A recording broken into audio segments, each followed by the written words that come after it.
Hello. I really didn't think I'd have another unboxing video this soon, but oh my goodness, another set of books has come in and it's a really special set of books to me.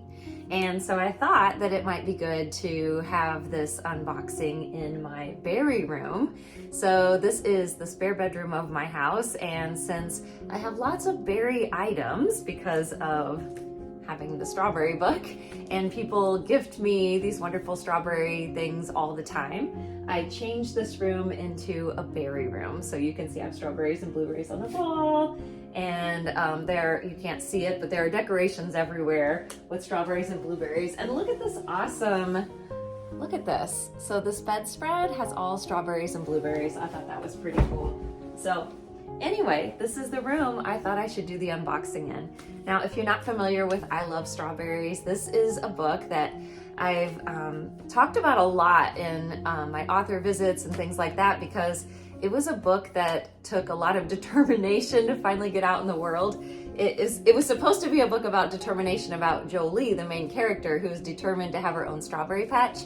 But it ended up being a story of determination for the author to be able to persevere through having it rejected so many times. People hear about Dr. Seuss being rejected 27 times and J.K. Rowling being rejected a dozen times for the Harry Potter series. Well, this was rejected even more than that. It was 10 years of rejection before I finally got a yes, and then that yes ended up turning into something wonderful because it ended up doing really well.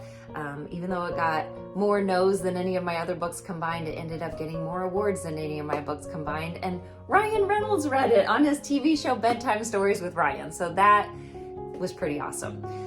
So I wrote I Love Blueberries, and it releases officially in April. However, the boxes came. This is like a big surprise because I didn't know that they were going to be coming this early, because I wasn't expecting them until maybe next month.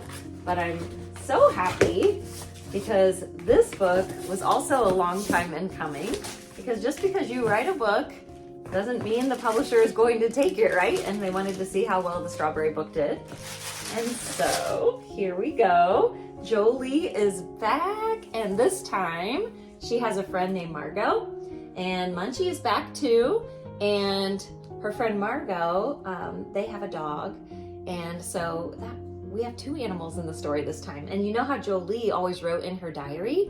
Well, Margot is an artist, and she is doing all kinds of sketches throughout the story. So you get to see when they're on their mission. I'm sure you can guess what they want to grow. Blueberries. And so in this book, they're going to want to try to convince their teacher to grow blueberries. But not just to grow blueberries, to grow them hydroponically. How cool is that? And so you get to see and learn all about growing blueberries hydroponically, and you get to see Jolie and Margot be as determined as ever in this book as well. So I can't wait for you to read this book, especially if you got to read the strawberry one.